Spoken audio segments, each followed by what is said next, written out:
there's magic coming. Oh, there's magic coming. Oh, there's magic coming. Where you gonna be tonight? Oh, there's magic coming. Oh, there's magic coming. There's magic coming. Get ready for the rest of your life.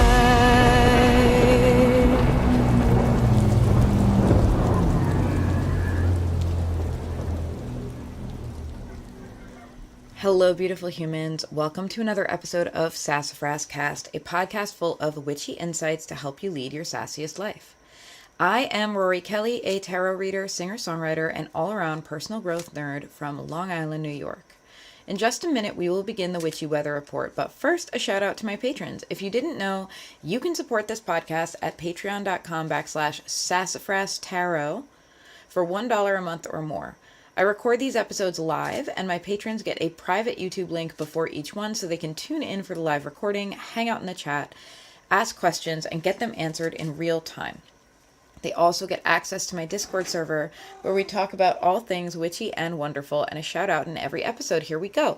Thank you to Amanda Curry, Melissa Marie Imagery, Rachel Miller, Grayson, Millie Orozco, Ruby, Rebecca Jones, Brittany, Hannah Westlock, Brittany Campbell, and Jen McPhail. I'm so grateful that you are in my world. I am going to be talking about our topic of the day, which is connecting with the element of air. This is part of a multi-part series where I talk about connecting with and working with the 5 elements traditional to folk magic, many nature-based religions, and pagan practices: fire, water, earth, air, and spirit. We started with the element of earth, and we are now talking about connecting to the element of air.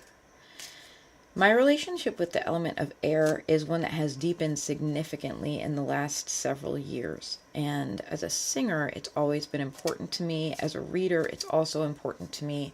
I'm going to dive into why that is and how you can connect deeply with the element of air and use it to help you change your life for the better. But first, it's time for a hydration checkpoint, followed by the Witchy Weather Report. Hydrate with me, friends. I am sipping on a bottle of Aquafina.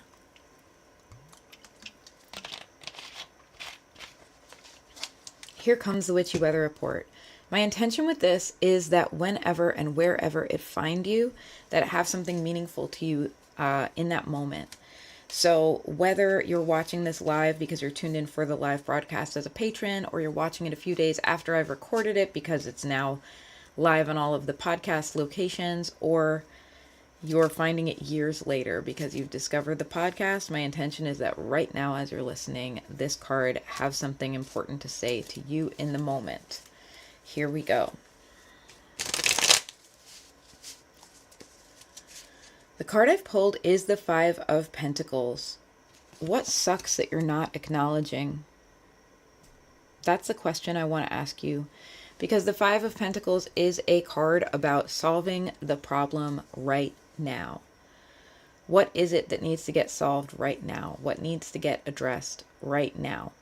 And sometimes we have to solve the problem of right now in a way that we wish we didn't. And we can think about how we might want to arrange our future in the future in such a way that we don't have to deal with this in the moment. But the 5 of Pentacles is a card for when things are not as they should be. Pentacles represent our money, our health, our mental health, our connections and relationships, and the 5 of Pentacles is about what happens when those things go awry. Depicted on this, and if you are listening to the podcast, know that there is a video version at youtube.com/@SassafrasTarot if you want to look at the card.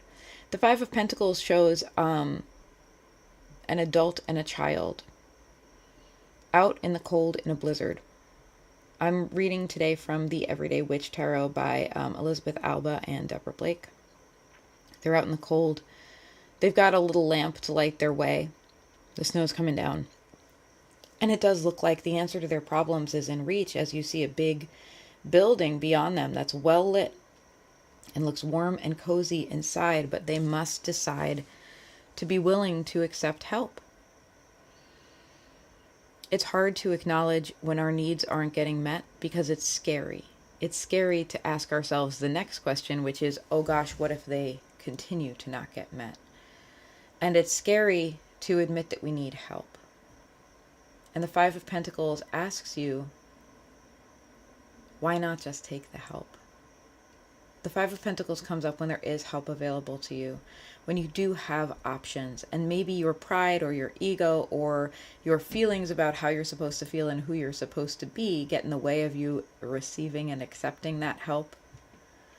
But it doesn't have to be this way. You don't have to live in lack. You don't have to just muddle through with your needs not met or inadequately met. There is help available to you. Step into the warm embrace of the collective.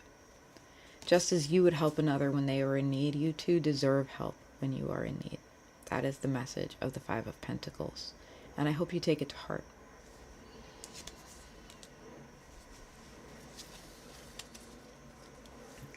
I'm going to move into the discussion of the element of air. Air, which is represented usually by swords in the tarot, the suit of swords, represents information, the flow of information, mental acuity, and also mental health. So our awareness and insights and, how we mentally process information, including our mental health. The suit of swords is often called the suit of sorrows, and we think of feelings as being the domain of the element of water or cups in the tarot. But the element of air in the suit of swords really talks a great deal about mental health, and it talks a great deal about facts versus feelings. Swords tends to come down on the side of facts, but we can take this as, we can look at the sorrows represented by the suit of swords. We can look at the different experiences represented by that and see that allowing ourselves to calmly evaluate the situation can be very healing. And so we talk about calm evaluation and accessing our truth when we talk about air, and how that contributes to allowing ourselves to lead a mentally and physically healthy life. Air represents wisdom. Air represents psychic connection and communication generally. Our sound waves travel through the air, right?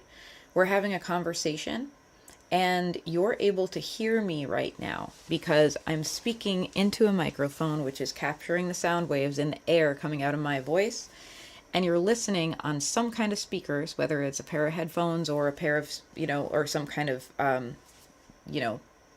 speaker that's not attached to your face.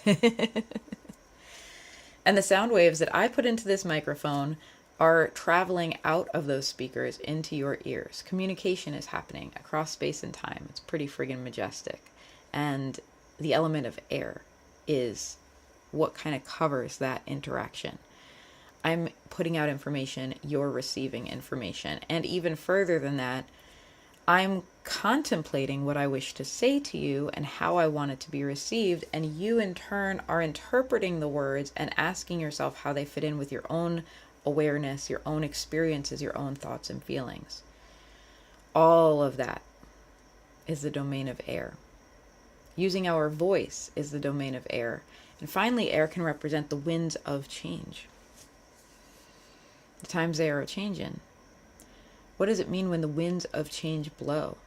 Often what happens when we sense the winds of change is that we have new information that change is coming, and it recontextualizes things for us. Perhaps we know, okay, this thing is going to happen, and so therefore I must adapt to it, right? Or perhaps we know, I feel this way now. I didn't feel this way yesterday, but I feel this way today, or perhaps I've acknowledged it today. And as a result, in order to tend to my own mental, physical health, now that I know it, I must make a change, right? Change comes from information and our interpretation of it.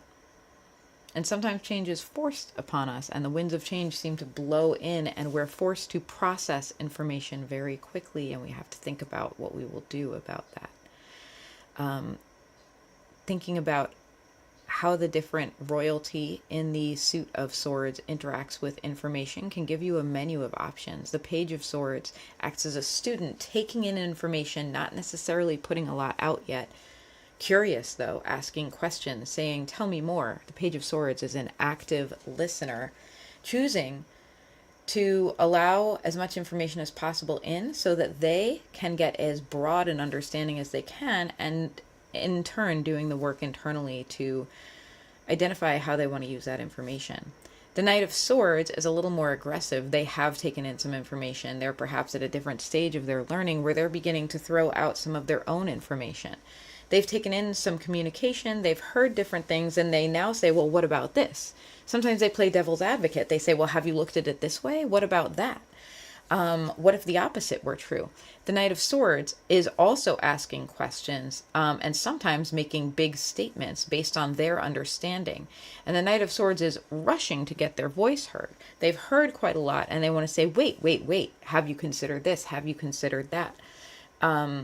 Often this can throw a wrench in the works of communication because you don't even get a chance, perhaps, to answer the Knight of Swords questions before there is another one, or they make a statement that may be partly grounded in truth, but not fully because they've jumped to a conclusion. The Knight of Swords knights are all fast moving. They're trying to get things done about this information. And sometimes, though, it's just what you need. Sometimes a lot of things are happening and you need to be a Knight of Swords. You need to say, wait, what about this? What about this? Let's try this. You need to be adaptive and quick moving, which knights are known for. The Queen and King of Swords, who I do not separate based on gender because we don't do patriarchy in this podcast, are masters of communication. And they own their truth, they own their facts, and they own their feelings. And they own that their feelings are not facts, but it is a fact that they have these feelings, right? Owning both things as true. And they choose to honor the truth above all else in their decision making. And in so doing, they recognize that the truth is complicated. There's our internal truth. There's a truth in how we see the world and how we see ourselves. And there's also the truth that someone else may have arrived at a different internal truth than ours. And we don't really get to jump right in and contradict that because we don't have the same context that they do. We may be lacking information that they have, right? And similarly, they don't get to jump in and trample our internal truth with theirs because they are lacking information that we have, the context, all the information of who we are and who we have been and what we've taken in and seen with our eyes and heard with our ears, right? So the King and Queen of Swords understand that truth is a hairy concept.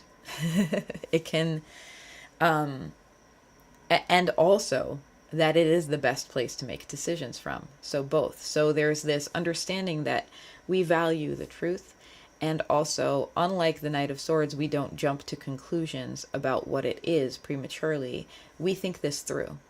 And sometimes we do have to make decisions with limited information. In fact, nearly 100% of the time, we have to make decisions with limited information. We cannot know instantly what will happen from the decision that we make. If we knew that, it wouldn't be a decision at all, right? We wouldn't need to decide. We'd be like, well, obviously this is the correct course, right? When we're making a decision, we're usually missing some information and we have to do our best with our internal truth and how we feel about the situation and our values and the truth and the facts that we are aware of, the best information we can find to make that decision. And unlike the Page of Swords, we don't just take in and make no decision, which leaves us stuck. And unlike the Knight of Swords, we don't jump to conclusions. The King and Queen of Swords think about the truth and understand that it is a resource and that it must be handled thoughtfully. How can we connect to the element of air somatically? Well, we breathe in air and breathe out air a bunch of times every single day. I was going to give you some statistic about like how often we breathe per minute or something, but what I've learned is that actually varies wildly depending on your emotional state, your age, all these different health factors, right? And also we have a say in that, right? We can hold our breath. We can intentionally breathe more slowly. We can intentionally breathe more quickly. So what I can tell you is we breathe in and out a bunch of times a day, and we're literally enacting interacting with the element of air.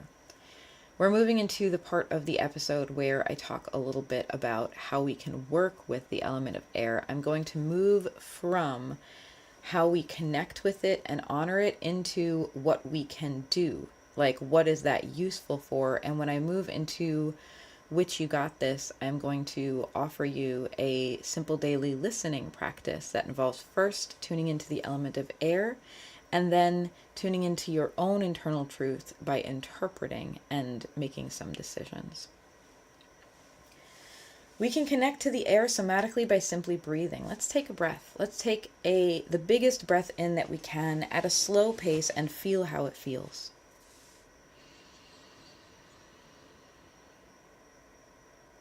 Let's even hold it for a moment and feel how that feels. We're full of air right now. Have you heard the phrase full of hot air?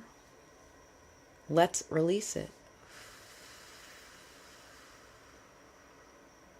And see how that feels.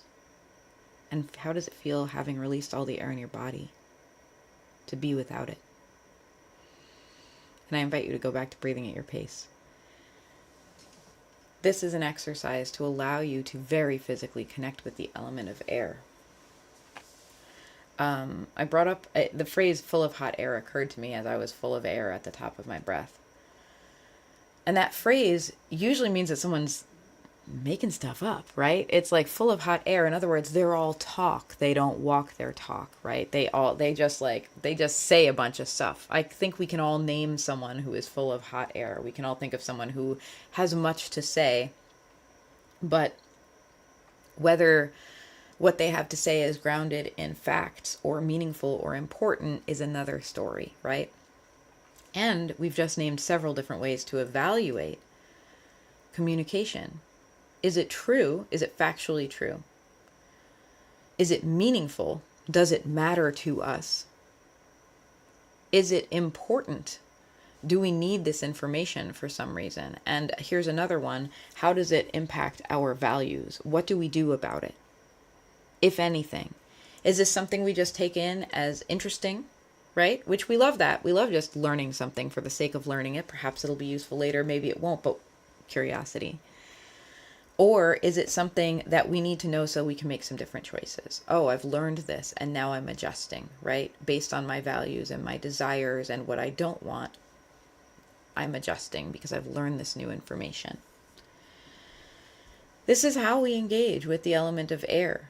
There's this multi-part process where we take in whatever information is offered, whatever information is available, and then it passes through a few gates in our mind. Do I care about this? If so, why? And what do I want to do about it? And also, is it true? Can this be verified?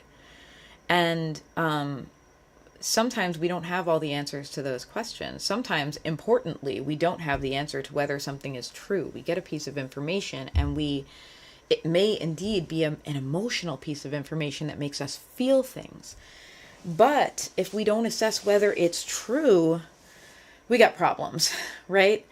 So often we read or see something on a screen, in the media, from somebody else's mouth, that is meant to create an emotional reaction. A statement that, I think of the phrase big if true, which floats around the internet, right? Like, if this is real, this is a big deal and this impacts me and mine, or I feel a big way about it, right? Big if true, right? And sometimes our emotional response can be large enough that we don't remember to evaluate the truth of that statement. And those consequences can be disastrous, right? If somebody is spreading misinformation about another person, and they're doing it in such a way that's designed to make us not trust this other person, that can give us a big emotional response. This guy's been lying to you all of these years. How does that make you feel? Think about the information of those sentences, right? First of all, you've just been told that you've been getting bad information from somebody else, that they have been untruthful with you. And secondly, you're asked a question which makes you reflect. How does that make you feel? And this is an example of how the element of air can really be used to impact our understanding, our choices, and our behavior, right? That here we have communication. Now, what if someone looked at the same information and said, it's unclear whether the statements that this person made are correct. We should probably check the facts, right? That's a much less emotional take on perhaps the same situation, right? And maybe the person in question is in the room and says, of course I'm not lying to you. The truth is more complicated than that. Listen to what I have to say, right? And we now have these three opposing statements, and our job is to evaluate what is true. And our job is also to evaluate, okay, how can I fact check some of this information coming at me, right? Okay, what do I do to get the truth? And also to evaluate the intent, right? The first person is trying to make us distrust another person. How does that make you feel? They're not trying to get us to think, they're trying to get us to feel. They've given it away in the statement, right? They're trying perhaps to make us make an emotional choice. Now, this doesn't mean that they're telling us a falsehood necessarily. It doesn't mean they have ill intent necessarily, but we know that they're less interested in us getting to the heart of the matter and the truth factually, and more interested in us having an emotional response. Maybe because they themselves are having an emotional response. Maybe they care so deeply and they think it's important that we know this because we too will surely care deeply. Or maybe they're trying to manipulate us, right? We don't know that either. We have to make these judgment calls based on what information we have ahead of us, and we have to take the time to step back and think them through. The second person makes the statement that we're not sure what the truth is and we need to evaluate it. They're simply reminding you to step into your factual self. So they don't appear to have an agenda other than upholding the truth. And the first person, the person who has been accused of lying, is saying, of course I'm not lying to you. Listen to what I have to say. They're giving you an instruction. They're saying to listen to them. And they're defending themselves. They're saying, of course I'm not lying. They're saying it's a given that I'm not telling the truth, right? They're dismissing this accusation. And we have to evaluate so many things to arrive at the truth. What are the character of these people, these different people who want us to think different things, right? What do we know of them? What do we know about situations in the past? What's coming up for us emotionally? Have we been lied to and it really messed with our heads in the past or caused us pain in the past? Well, we might be more inclined to make an emotional decision, and that's information about ourselves, right? Just because it happened once doesn't mean that's what's happening here, so we need to know that we are primed to have that emotional response. Just because it's not certain if it's happening doesn't mean that it's not happening, right? So there's a lot to consider here, right? And finally, we have the knowledge of ourselves, how we feel about these different people, how we feel about the truth. Do we find that we're rooting for something, right? Do we find that, like, well, here's what I think is probably true, or here's what I want to be true, or here's what my guts feel are true, and evaluating that. Is it your guts because it's your intuition speaking, or is it your guts because maybe it's your trauma speaking, because it's hitting on something in your past, right, that has happened before and caused you a lot of emotions? So the truth is hairy. And when we connect with the element of air, we have an understanding that we're taking in information, and that understanding that information and interpreting that information is at least half of the work, right? We must be open to hearing the information, and we then must arrive at a deep understanding of the information. How do we connect to the air? We talked about breathing in. Another way to connect with the air is a listening practice. You can hear, if you're standing outside on a breezy day and it's a time of year when there are leaves on the trees, you can hear the air moving through the leaves, that papery sound, right? Sometimes we just hear air moving through things like a tight corner, like buildings, like the Bernoulli effect, where air moving down like a corridor or a small tunnel or tube tends to move even faster, and you hear it. Anyone who's ever walked down the streets of Manhattan in a windy day knows what it sounds like and what it feels like when the air is whooshing down the avenues, whooshing through the tall buildings without a lot of space, and you hear it ooh, the spooky air sound. We can also connect to air somatically by being the air. When we speak, air is coming out of our mouth and creating sound waves. And those sound waves are then interpreted by our ears into sound that we make sense of. Like when you think of it, it's really amazing. The phrase, I don't remember the exact phrase, but it's something about technology that's not recognizable appearing as magic, right? When you think about how I'm speaking to you right now, sound waves are coming out of my mouth that I am directing by shaping my mouth in certain ways and putting the air out with, more or less volume, more or less punch. And you, in turn, are interpreting those complicated sound waves, which are coming into your ear, making sense of them, understanding that I'm speaking words to you. And then further, what do those words mean, right? When we think about the actual mechanics of speech and listening, it's pretty breathtaking. It feels like magic. And the truth is, this is how the world works. And whether we choose to call it magic or whether we choose to seek scientific explanation and understanding of what's happening, we can still have a conversation with each other where I speak to you and you understand what I say. So it's interesting. And I invite you to experiment with connecting somatically with the element of air. I tend to think of myself in a relationship with elements. I say hello, I greet them, I have conversations.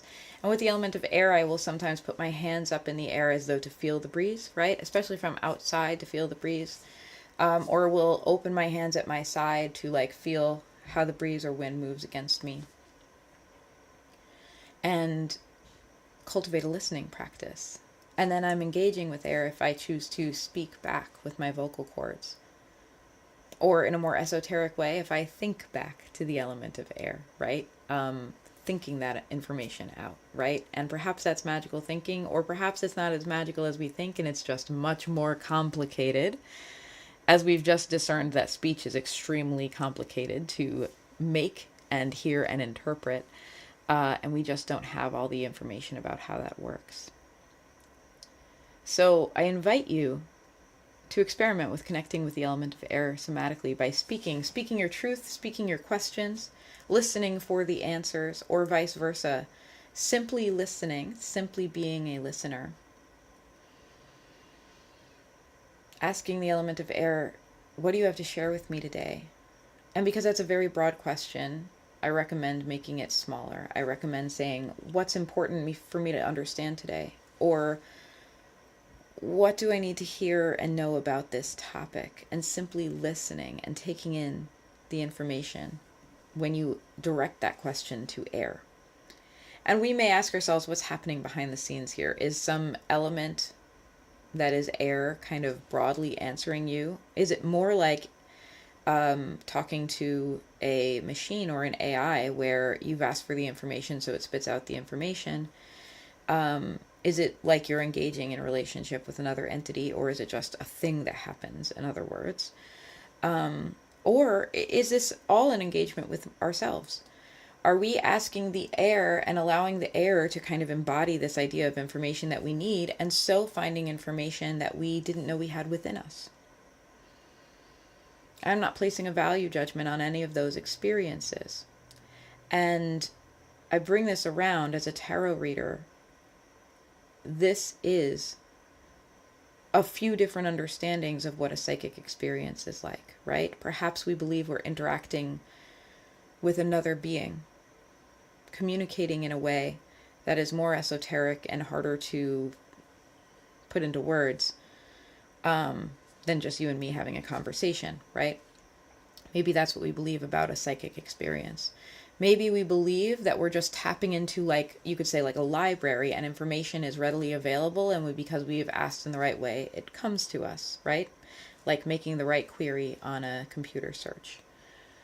Maybe we believe that none of these things are happening. Maybe what we believe is that we have some answers and some wisdom in ourself, and by doing this exercise of asking for more information, we're actually communing with our own inner wisdom. There are as many beliefs about what it means to have a psychic experience or to read tarot cards as there are readers and people being read for.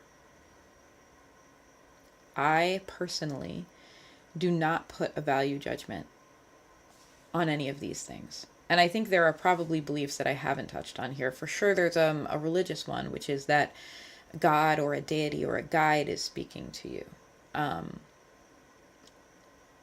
And that's just not where my head tends to go. But that doesn't mean, that that's not somebody else's truth. So, not putting a value judgment on that, I've determined, we talked about those gates of information of like, what does it mean? Is it truthful? Is it meaningful? Do I care about it? And what do I want to do about it, if anything? And when I think about defining where a psychic experience or a spiritual experience comes from, I've decided that for me personally, it's not that meaningful to delve into what is happening under the hood. I'm curious about it. I possess intellectual curiosity, and it's interesting to me to talk about these different ideas, but I don't feel a big pull to make it align with a certain value system, or I don't feel an emotional need for it to be explained in a particular way, whether that is through a scientific means or a spiritual means or some other means, right? Or psychological. What's important to me is that it's useful. What's important to me is that my practice with the element of air has benefited me. And now I'd like to move into Which You Got This and share a listening practice with air that you can use at any time. If you are a patron, I am going to be talking about protection, using the element of air for protection, and how information is a big element of keeping ourselves safe and protected. That's going to be the topic of our bonus episode, which if you're watching this on Monday when I record it, will probably be recorded later in the week. So you'll get that sometime by the end of September. But let's move into Which You Got This and talk about connecting to air with a listening practice. It may feel easier to do this outside. I feel it's easier to do it outside for some reason. Because I think about air as like wind and the air outside and around us. You know what I mean? Although, of course, I'm surrounded by air right now. I'm indoors. And if there was no air in this room, I would not be able to do this podcast for very long. So obviously it's here. But there's something about being outside and the movement of the air being something that my senses can perceive, and the smell of the air and the different smells and scents and sounds of the air being something that I can perceive, that makes it feel easier for me somatically to tap into. But do this wherever and however you feel comfortable. We put on our listening ears for this exercise. We connect with the element of air. Perhaps we practice breathing, knowing that air is coming in and out of our bodies. And just feel the air move through us. Perhaps we engage our senses through touch, another way, feeling the air on our skin, holding up our hands to feel the breeze, or feeling it maybe rustle through our hair. Perhaps we listen for the sounds that are made. Like right now, I'm hearing my air purifier in the corner, taking in air and putting out ostensibly cleaner air that's better for my lungs, right? Filtering some things out. And I'm hearing the little of the fan as that happens. So tune into air with your senses. And I personally like to approach things relationally. I like to be polite. I like to say hello. People talk about making offerings. And for me, the most basic offering is one of simple goodwill. It's what we do. I recently kind of came to this conclusion. It's what small talk is for. It's simply an offering of goodwill. It's not meant to communicate a lot of important information. It's meant to say, I'm here and you're here and I mean you no harm. We're both here and it's fine, And we're, we're two individual people, but we don't have any quarrel. We're here nearby each other and we're both safe, right? That is kind of the purpose of small talk, is to just make ourselves a little more comfortable being in the presence of another person, especially one who might be unfamiliar, right? So let's make an offering of goodwill to the air, whether we speak out loud or think at the air, like, hey, how you doing? Hello, air. How are you today? Right? I'm here. Thank you, thank you for connecting with me as I connect with you, right? We see each other, like bowing to each other, an offering of goodwill. And then let's ask a question. Let's start the flow of information by asking a question or making a directive like, tell me about. What do I need to hear about? Tell me about the next 24 hours. Is there something I need to understand this situation better? What else is going on that I don't know about? We're simply asking and asking for information that we have. And this can be a good practice if you're trying to make a decision and you feel you lack the information, is to ask, what is it that I need to understand about this? Now, again, when you're connecting with the element of air this way, what's happening under the hood? I like to leave it open-ended. Maybe we're connecting with our higher wisdom. Maybe we're connecting with, some big information repository, a collective unconscious or Akashic records. Maybe we're connecting with another being, right? And if so, we do want to evaluate, is this another being that I can trust? Whose information I can trust, right? Many of the protection prayers that people share before they engage in psychic activity involve only connecting with spirits or beings or entities that have goodwill and being protected from anything that means us harm, right? And we can further say, the only information I want to receive is true information, or meaningful information about this topic. We set our intentions and we have to acknowledge that all we can do is our best, right? So let's ask this question. What do I need to understand about this? What do I need to know or hear about this? And then we engage in a listening practice. Now, a listening practice can mean different things for different people. Some people see things very readily in their mind's eye. They might see an image. Some people hear a song. For some people, words might pop into their heads or ideas might pop into their heads that then they have to put into words, right? A good chunk of psychic and intuitive development is learning first how we perceive, and secondly, how we can describe in a way that's useful to us. Okay, I'm getting this feeling. It feels like this. I feel it inside my body, and what I connect it with is this other feeling, and so this is what I think it means, right? Moving from taking in the information to describing it to doing our best to interpret it and apply it to the situation.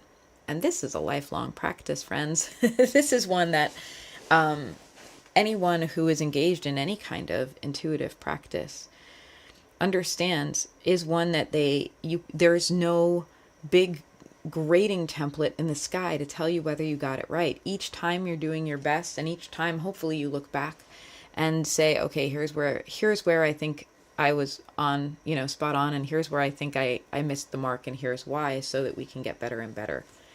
And the same is true of our interpersonal connections, right? If we're brave enough to realize that every conversation we have, we're doing our best to express ourselves, and we're doing our best to hear the other person. Hopefully we're doing both, right? Because a conversation does require both, for there to be true communication. And if something goes awry in that conversation, it's on us to ask ourselves, okay, did something go wrong in the expression of how I spoke? Did something go wrong in the hearing of how I interpreted?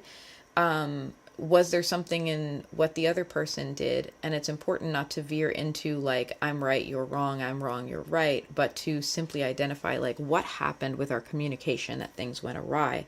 Because if you keep it to those facts, we can then make a new choice for the next conversation and it can go better. So I invite you to do this intuitive practice. Ask the air a question, listen to the answer, and then take some time to reflect on it. What do you think that means? If you're having trouble making a decision and you ask, what do I need to know? And you get back an image of, I don't know, pomegranates. Then you're like, okay, I saw some pomegranates when I asked this question. What does it mean to me? What do pomegranates mean to me? I invite you to ask first what it means to you, not what do pomegranates mean in some other culture in a book that I'm about to look up, or on a list of symbolism and meanings on the internet, because when we communicate, we're communicating with specific people. And when we ask a question, whatever we believe is communicating with us is trying to communicate with us. So our first question is, what does it mean to me? Right? And yes, it may be useful to say, well, what does it mean to others? Right? Or what might it mean if like I'm pomegranates? I don't friggin' know.